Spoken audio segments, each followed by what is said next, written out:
Oh my Hi. goodness. I didn't All realize right. it was you till just now. It's recording. Okay. Okay, so the Bhagavad Gita is a smaller chapter of the Mahabharata, which is a text that sort of explores the life of a royal family, um, and them dealing with their cousins who are very mired in materialism. They want power, they want money, they want to rule the kingdom, but they're very wicked. They don't act right, and they're constantly trying to kill the Pandava family, of which Arjuna, our main character, is a part. So the whole Mahabharata, they're trying to be very diplomatic and go through all the different ways that they can try to find peace with their cousins, but it culminates in this huge problem that can't be solved in any other way but war. So the Bhagavad Gita is the chapter where they're going to war now with their cousins. It begins with it's really a conversation between Arjuna, the main character. He's of the Kshatriya caste, I guess we could say, which means he's a prince warrior. So his dharma in the life, in the incarnation that he's having, his dharma, his work, is to be a warrior, which means to protect the people who depend upon him. As a prince, that's supposed to be, right? The Vedas have very specific rules for how a kingdom should be run. There are these sort of moral, spiritual leaders. They would, if you think about the president now of his people who he relies upon in America to advise him, it's not like in the Vedas, in the Vedic culture, the most important person who advised you was your guru, your Brahmin. So everything was supposed to be led by these spiritual principles that we learn. So we have this yogic prince. So now he's at the point where he's about to go to war, and he doesn't want to kill his cousins. He doesn't want to have to murder them. How is he practicing ahimsa? He wants to run into the woods and go and, live with the Brahmins in the woods. So Krishna, if we read it on the surface level, Krishna is his cousin, another cousin, not the bad cousin, another cousin. If we get deeper into it, this conversation is representative of the conversation that we have with divinity in our hearts on a daily basis. Even deeper into it, depending upon what lineage you come from, it's translated in a multitude of different ways.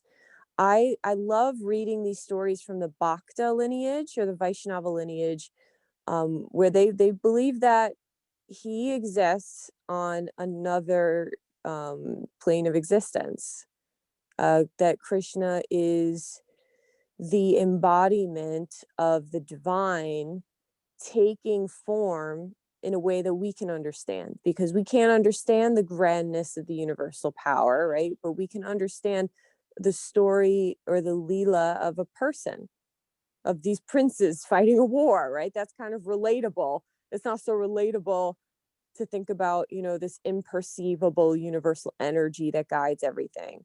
So what the Bhakti tradition does is it puts it all into these really palatable, lovely stories that we can relate to. And, the qualities or aspects of the individuals are representative of the qualities or aspects of these very large, imperceptible, divine, or scientific, right, ideas. So we've been exploring in these other books, in the Yoga Sutras and the Hatha Yoga Pradipika, a lot of recurring themes that are present in Vedic philosophy. So this is another lens that we can look through, right? The Yoga Sutras is more Raja Yoga, sort of like the 8-limbed path. Hatha Yoga, we explored the first 4 limbs as a majority of what they sort of practice, and then towards the end she started getting into the other ones. And then the Bhagavad Gita explores sort of everything, and everybody in life is sort of fighting their own battle, right? So it gives you context to fight your own battles, in this very extreme example of a war that you can use for your less extreme examples of living in your life. Gandhi used to walk around with this book, and it influenced him the capacity of resisting the British as peacefully as possible. Of practice, ahimsa was his driving motivator, right? Of how to practice ahimsa in the midst of very deep difficulties. So yeah, that's the context. So I'll start with the forward. So yeah, this is a yeah, so you can read this as a, and we've talked about how there's so many different translations. You could read this as a jnani, which is like a more intellectual, like this is just representative. You could read it as a bhakta, where they say no, Krishna was definitely a person, and they talk about different ways you can practice karma yoga too in this book. So the Bhagavad Gita is best known and the most frequently translated of Vedic religious texts. Why it should be so appealing to the Western mind is an interesting question.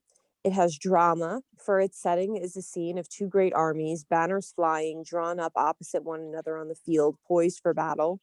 It has ambiguity, and the fact that Arjuna and his charioteer Krishna are carrying on their dialogue between the two armies suggests the indecision of Arjuna about the basic question: should he enter battle against and kill those who are friends and kinsmen? It has mystery, as Krishna demonstrates to Arjuna his cosmic form. It has a properly complicated view of the ways of the religious life and treats of the paths of knowledge, works, discipline, and faith, and their interrelationships. Problems that have bothered adherents of other religions in other times and places. The devotion spoken of is the deliberate means of religious satisfaction, not a mere outpouring of poetic emotion. Next to the Bhagavat Purana, a long work from South India, the Gita is the text most frequently quoted in the philosophical writings of the Gaudiya Vaishnava school. The school represented by Swami Bhaktivedanta as the latest in a long succession of teachers. It can be said that this school of Vaishnavism was founded or received by Sri Krishna Chaitanya Mahaprabhu from 1486 to 1533 in Bengal, and that it is currently the strongest single religious force in the eastern part of the Indian subcontinent. The Gaudiya Vaishnava school, for whom Krishna is himself the supreme God and not merely an incarnation of another deity, sees bhakti as an immediate and powerful religious force consisting of love between man and God. Its discipline consists of devoting all one's actions to Krishna, and one listens to the stories of Krishna from the sacred texts. One chants Krishna's name, washes, bathes, and dresses the Murti of Krishna, feeds him, and takes the remains of the food offered to him, thus absorbing his grace. One does these things and many more until one has been changed. The devotee has become transformed into one close to Krishna and sees the Lord face to face. Swami Bhaktivedanta comments upon the Gita from this point of view, and that is legitimate. More than that, in this translation, the Western reader has the unique opportunity of seeing how a Krishna devotee interprets his own texts. It is the Vedic exegetical tradition, justly famous in action. This book is then a welcome addition from many points of view. It can serve as a valuable textbook for the college student. It allows us to listen to a skilled interpreter explicating a text which has profound religious meaning. It gives us insights into the original and highly convincing ideas of the Gaudiya Vaishnava school. In providing the Sanskrit in both Devanagari and transliteration, it offers the Sanskrit specialist the opportunity to reinterpret or debate particular Sanskrit meanings. Although I think there will be a little disagreement about the quality of the Swami's Sanskrit scholarship. And finally, for the non-specialist, there is a readable English and devotional attitude, which cannot help but move the sensitive reader.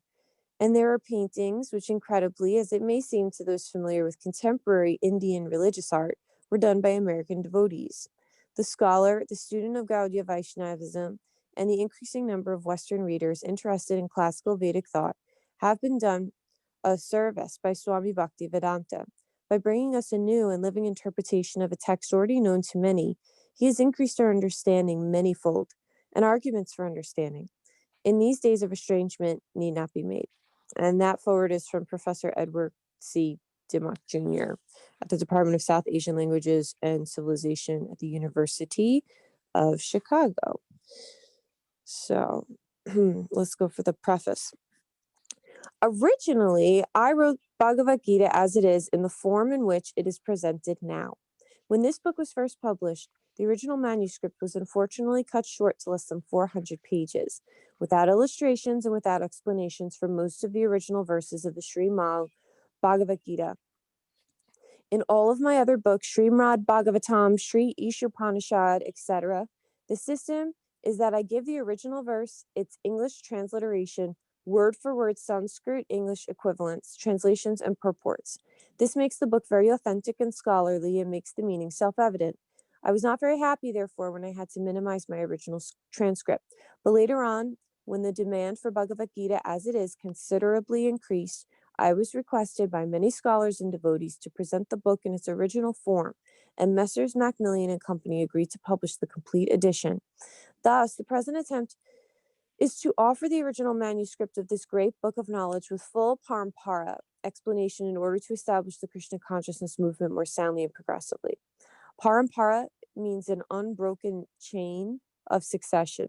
So this is the way it was taught for thousands and thousands and thousands of years, passed on from teacher to student.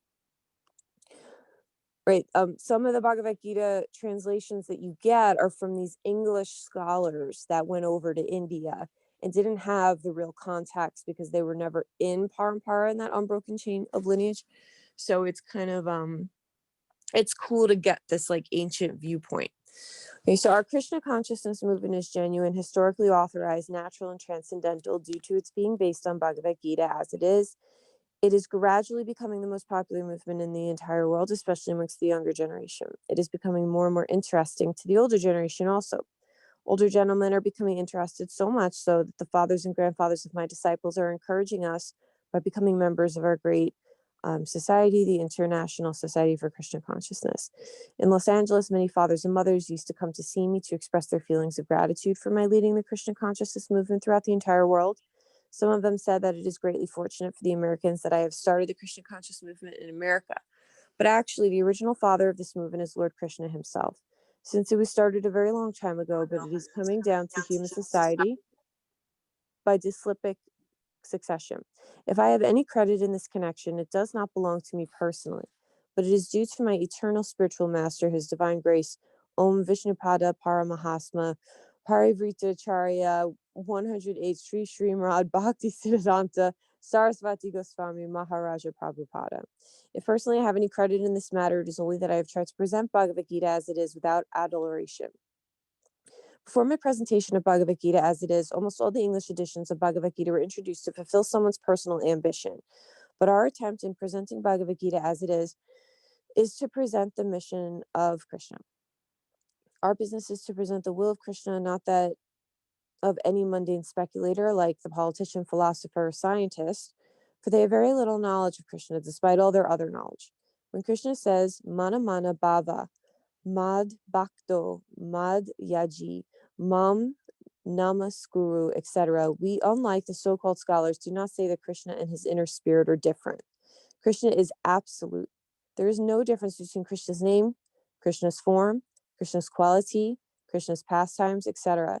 This absolute position of Krishna is difficult to understand for any person who is not a devotee of Krishna in the parampara dyslepic succession system. Generally, the so-called scholars, politicians, philosophers, and swamis, without perfect knowledge of Krishna, try to banish or kill Krishna when writing commentary on Bhagavad Gita. Such unauthorized commentary about Bhagavad Gita is known as Mayavadi Bhashya, and Lord Chaitanya has warned us about these unauthorized men. Lord Chaitanya clearly says that anyone who tries to understand Bhagavad Gita from the Mayavadi point will commit a great blunder. The result of such a blunder will be that misguided student of Bhagavad Gita will certainly be bewildered on the path of spiritual guidance and will not be able to go back home, back to Krishna. So just for context and reference, Krishna is the sustaining force of the universe, right? We have Brahma, who represents the creative force, right? There's a beginning to everything. And then we have Vishnu, which represents things being sustained.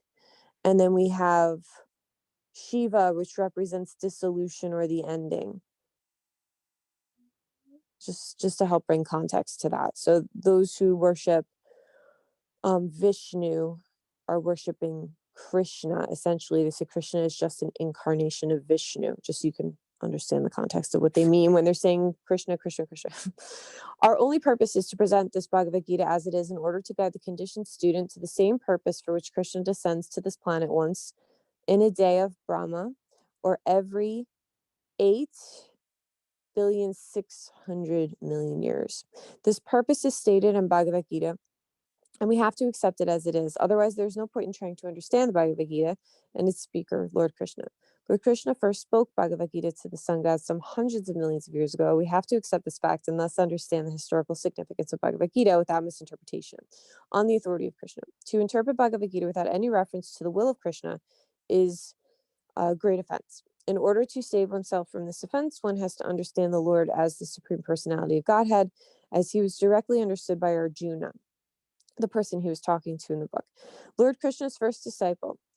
Such understanding of Bhagavad Gita is really profitable and authorized for the welfare of human society and fulfilling the mission of life. The Krishna consciousness movement is essential in human society, for it offers the highest perfection of life. How this is so is explained fully in the Bhagavad Gita. Unfortunately, mundane wranglers have taken advantage of Bhagavad Gita to push forward their demonic propensities and mislead people regarding right understanding of the simple principles of life. There are even the Nazis were even obsessed with this book, and they would translate it in all kinds of awful ways that were never the original purpose, so he's talking about like these demonic translations because it's like a perversion of the point of the spiritual practices when they were using these ideas to commit harm. So everyone should know how God or Krishna is great, and everyone should know the factual position of the living entities. Everyone should know that a living entity is eternally a servant, and that unless one serves this greater consciousness, one has to serve illusion instead in different varieties of the three modes of material nature, which we've discussed, the gunas, sattva, raja, and tamas. And thus perpetually one has to wander within the cycle of birth and death. Even the so-called liberated Mayavadi speculator has to undergo this process. This knowledge constitutes a great science, and each and every being has to hear it for his own interest. People in general, especially in this age of Kali, they say that this is a particularly dark age where not a lot of people are self-realized. And they wrongly think that by advancement of material comforts, every man will be happy. They have no knowledge that the material or external nature is very strong, for everyone is strongly bound by a stringent law of material nature. A living entity is happily the part and parcel of the Lord, and thus his natural function is to render immediate service to the Lord.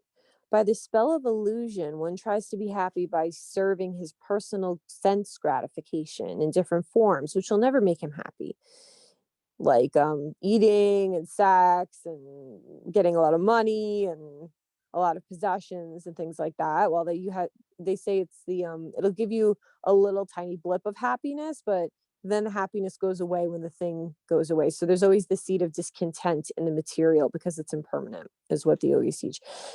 So instead of satisfying his own personal material senses, he has to satisfy the senses of the Lord, or that universal energy. That is the highest perfection of life. The Lord wants this and he demands it. One has to understand the central point of Bhagavad Gita. Our Krishna consciousness movement is teaching the whole world this central point, and because we are not polluting the theme of Bhagavad Gita as it is, anyone seriously interested in deriving benefit by studying the Bhagavad Gita must take help from the Krishna consciousness movement for practical understanding of Bhagavad Gita under the direct guidance of the Lord. We hope, therefore, that people will derive the greatest benefit by studying Bhagavad Gita as it is, as we have presented it here. And if one man becomes a pure devotee, we shall consider our attempt a success. So that's from A.C. Bhaktivedanta Swami in 1971. Let's see. Okay, so that was the preface, and this is the introduction. His Divine Grace, Bhaktivedanta Swami Prabhupada, is writing this book. He starts off with an incantation that we say as we begin these sacred texts, you're meant to put your mind in the right space before you read. So this is a chant to have gratitude for the teachers who came before us in this unbroken lineage, to pull the wool away from our eyes and give us access to seeing the true nature of the self. Om Jnana Timanandasya Gyananjana Shalakaya Chakshurum Militam Yena Tasmai Shri Guruve Namaha Shri Chaitanya Manobhistam Shtatapani Yena Bhutale Svayam Rupa Kadamayam Dadati Sva Padantikam. He said, I was born in the darkest ignorance, and my spiritual master opened my eyes with the torch of knowledge. I offer my respectful obeisances unto him. When will Srila Rupa Goswami Prabhupada, who has established within this material world the mission to fulfill the desire of Lord Chaitanya, give me shelter under his lotus feet? Are you guys cool if I keep doing this Sanskrit? It's supposed to wake something up in your own consciousness to hear the sounds of Sanskrit. Yeah, I'm cool. Yeah. Vandeham Shri Guru Shri Yuttapada Kamalam Shri Gurun Vaishnavams Sa Shri Rupam Sagratam Sahagana Raghunatha Vitam Tam Sajivam Sadavatyam Savadutam Parijana Sahitam Krishna Chaitanya Devam Shri Radha Krishna Padan Sahagana Lalita Shri Vishakatavitanamska. I offer my respectful obeisances unto the lotus feet of all my spiritual masters and unto the feet of all Vaishnavas. I offer my respectful obeisances unto the lotus feet of Srila Rupa Goswami, along with his elder brother Sanatana Goswami, as well as Raghunatha Dasa and Raghunatha Bhatta, Gopala Bhatta, and Srila Jiva Goswami. I offer my respectful obeisances to Lord Krishna Chaitanya and Lord Nityananda, along with Advaita, Acharya, Gadhakta, Srivasa, and other associates. These are all the teachers of the lineage. I offer my respectful obeisances unto Srimati Radharani and Sri Krishna, as Radha and Krishna, along with their associates Sri Lalita and Vishaka. Hey Krishna Karuna Sindhu Dinabandhu Jakarapate Gopesha Gopika Kantarata Kanta Namostute. Oh my dear Krishna, you are the friend of the distressed and the source of creation. You are the master of the gopis and the lover of Radharani. I offer my respectful obeisances unto you. Tapta Kancha Gurunga Radhe Vrindavaishware Vrisabandhu Sutta Devi Pranamami Hari Priye. I offer my respects to Radharani, whose bodily complexion is like molten gold and who is the queen of Vrindavan. You are the daughter of King Vrishabhanu, and you are a very dear Lord to Lord Krishna. Vanchakalpa tarubhyascha kripa sindhubhya eva cha patatitanam pavya nivino vaishnavevino namo namaha. I offer my respectful obeisances unto all the Vaishnava devotees of the Lord who can fulfill the desires of everyone, just like desire trees, and who are full of compassion for the fallen souls. Shri Krishna Chaitanya Prabhu Nityananda, Shri Avidya Gadatta, Sri Vasya Gora Bhakta Vrinda. I offer my obeisances to Sri Krishna Chaitanya Prabhu Nityananda, Sri Avidya Gadatta, Sri Vasa, and all the other in the line of this devotion. Hare Krishna, Krishna Krishna, Hare Hare, Hare Ram, Ram Ram, Hare Hare. Bhagavad Gita is also known as the Gita-upanishad. It is the essence of Vedic knowledge and one of the most important Upanishads in Vedic literature. Of course, there are many commentaries in English on the Bhagavad Gita, and one may question the necessity for another one. This present edition can be explained in the following way. Recently, an American lady asked me to recommend an English translation of Bhagavad Gita. Of course, in America, there are so many editions of Bhagavad Gita available in English, but as far as I have seen, not only in America, but also in India, none of them can be strictly said to be authoritative because in almost every one of them, the commentator has expressed his own opinions without touching the spirit of Bhagavad Gita, as it is.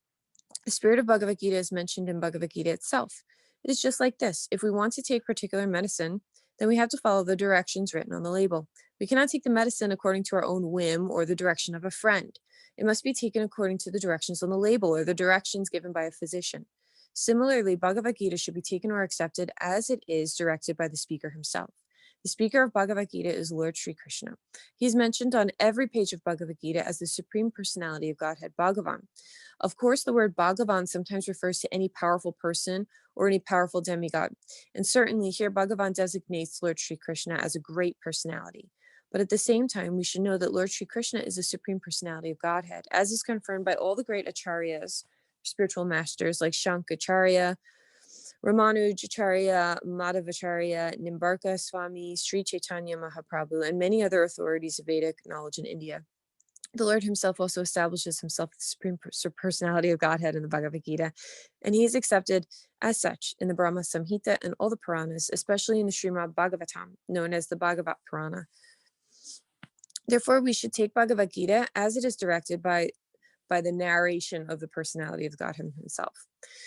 In the 4th chapter of the Gita, the Lord says, Imam vivasvate yogam proktavam aham avyayam vivashvan manavahava praha manur ishvakave bravit evam parampara paratam imam rajasyo vidu sa kalinha mahata yoyo nasta parantapa sva Ivaya Mahatedya Yoga Protka Puratana Bhakto Simi Sakaseti Rahasyam Hiyasted Uttamam. Here the Lord informs Arjuna that this system of yoga, the Bhagavad Gita, was first spoken to the sun god, and the sun god explained it to Manu. Often the word man comes from Manu, and Manu explained it to Ishvaku, and in that way, by disciplic succession, one speaker after the other, the yoga system has been coming down. But in the course of time, it has become lost. Consequently, the Lord has to speak it again, this time to Arjuna on the battlefield of Kurukshetra. He tells Arjuna that he's relating this supreme secret to him because he is his devotee and his friend. The purport of this is that the Bhagavad Gita is a treatise, which is especially meant for the devotee of the Lord, Arjuna. There are 3 classes of transcendentalists, namely the Jnani, or the yogi who follows the path of wisdom, the yogi and the bhakta, or the devotionalist, or the impersonalist, who would be considered like someone who believes there's only universal energy and not any kind of personified existence of anything divine. The meditator, and then there's also the devotee. Here the Lord clearly tells Arjuna that he's making him the first receiver of the new parampara dislipic succession, because the old succession was broken. It was the Lord's wish, therefore, to establish another parampara in the same line of thought that was coming down from the sun god to others. This is Surya they're referencing. And it was his wish that his teaching be distributed anew by Arjuna. He wanted Arjuna to become the authority in the understanding of the Bhagavad Gita. So we see, Bhagavad Gita translates to the Song of Divinity. So we see that the Bhagavad Gita is instructed to Arjuna, especially because Arjuna was a devotee of the Lord, a direct student of Krishna, and his intimate friend. Therefore, Bhagavad Gita is best understood to a person who has qualities similar to Arjuna. That is to say, he must be devoted in a direct relationship. As soon as one becomes devoted, he also has a direct relationship with the Lord. That is a very elaborate subject matter, but briefly, it can be stated that a devotee is in a relationship with the Supreme Personality of Godhead in one of 5 different ways. One may be a devotee in a passive state. One may be a devotee in an active state. One may be a devotee as a friend. One may be a devotee as a parent. One may be a devotee as a conjugal lover. So they talk about the different flavors of love, essentially. Right? So this whole idea of how we relate to other people in life can be how we relate to our relationship with the universal energy that we're existing in. Like in Judaism, they talk about how we're like just living in the dream of Hashem. I always think about that quote. I think it's so beautiful that we're just a drop in the ocean of this divine field, essentially. So we can exist like that in a passive state, not really pay attention to it. We can exist in an active state. You can consider that this divinity lives inside of you as a friend that guides you throughout your life, that you can pray to and speak to.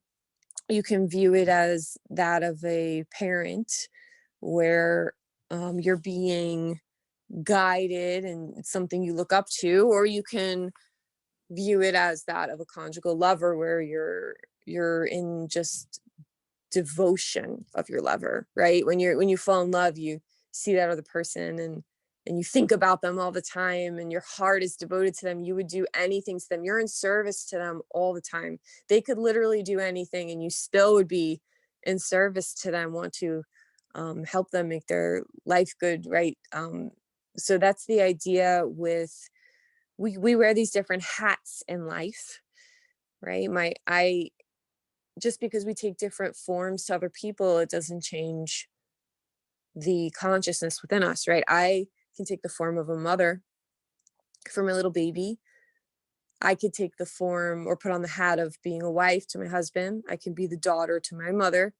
I could be the teacher to my students, right? So there are all these different forms that divinity takes according to this lineage. And as we transition through different phases of our lives, we start to have different relationships with that form. As we start to transcend the material, right? That's why they call them transcendentalists. They're trying to transcend the struggle and the frustration of the material world. And I'm going to just like end on this note because we're getting late now.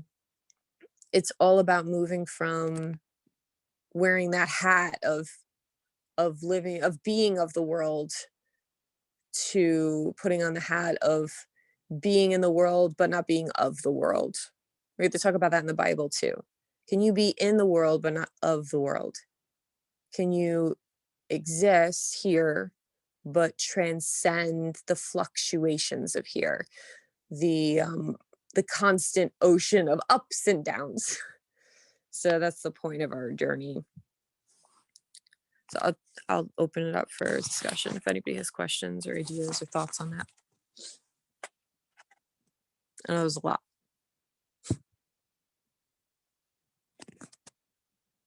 Everyone's muted. I have two quick questions. One is, when you asked if it was okay to continue with the Sanskrit, you said something about a theory or a belief that the Sanskrit words themselves did something, and I kind of missed that. What were the Sanskrit words themselves? So you know how we'll say bija mantras? Yeah. Like if you want to balance a certain chakra, you'll kind of repeat the mantra over and over again. Like lam, lam, lam, lam is supposed to balance the root. Yeah. Every sound has a vibration, and our being is vibrating all the time. We're made of vibration. We're made of energy. So as we speak in this like very mathematical language, right? We've already gone through so many texts. Now we understand that this material universe is very mathematical, but it's sort of a farce, right? Even quantum physics teaches that. It's like we think it's one thing, we perceive it as one thing, but it's actually something deeper. Like I'm not sitting down on the floor. My butt is like hovering over because of the resistance of the atoms to one another. So it's like this, it's how quick are the atoms, in what direction and what way are they vibrating. So as we say sounds, it changes the vibrations. We're like attuning to this new vibration. So they say that listening to Sanskrit being chanted, especially the sacred text, the Bhagavad Gita, like at one point he said in this introduction, the word is not different from the form.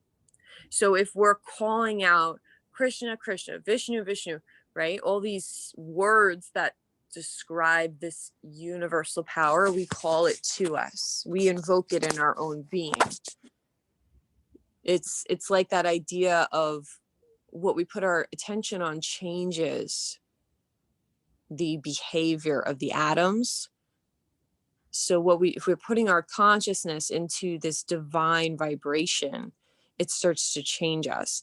And we talked about like the telomeres, the RNA, that like they found that had this weird study that they were finding that these people who were doing kirtan, who were chanting the names of God according to Sanskrit, their telomeres were longer. They weren't aging the way that other people age. You look at these meditators and their brains are different. Like 80-year-old meditators have the brain matter of a 20-year-old, right? So it may seem strange at first, but as you experience the effects for yourself, you notice there's really something to this.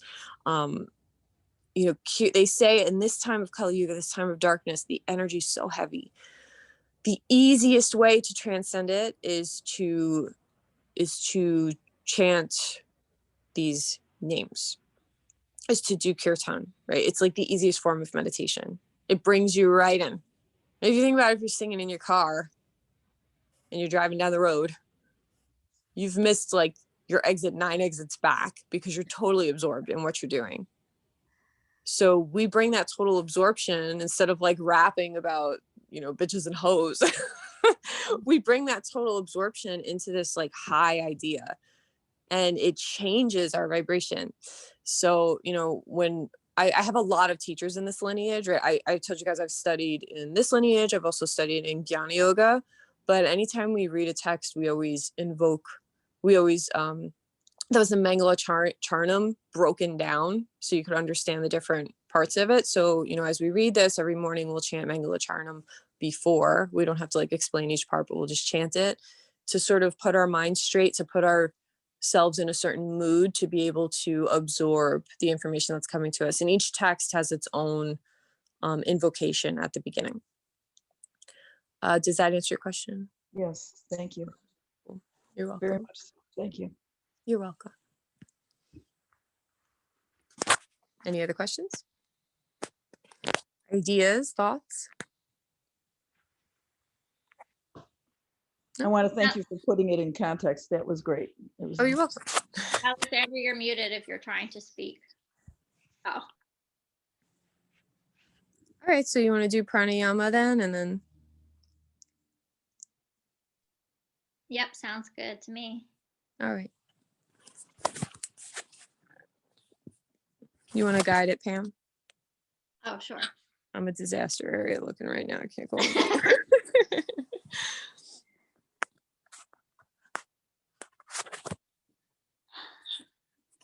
All right, so comfy, I have to do some stretches. So whatever you need to do.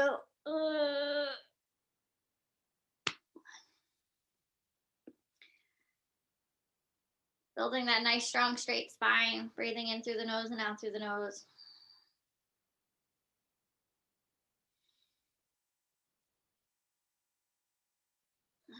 And then bringing right hand over to your nose.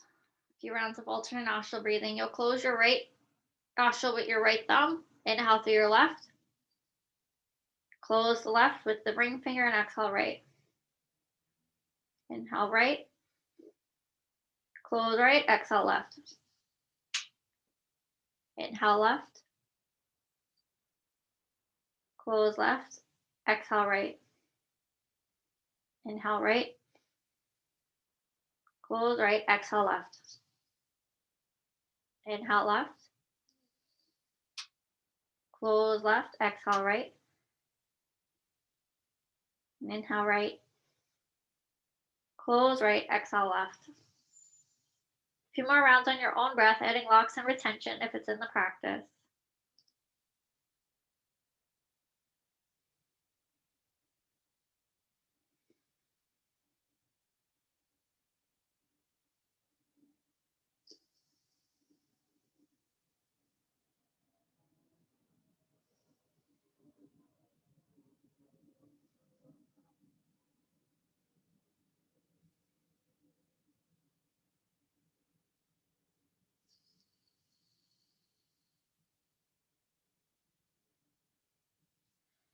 When you feel ready, you'll exhale out through your left nostril. I'm going to set the timer and you'll join us in our 20-minute meditation.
Namaste.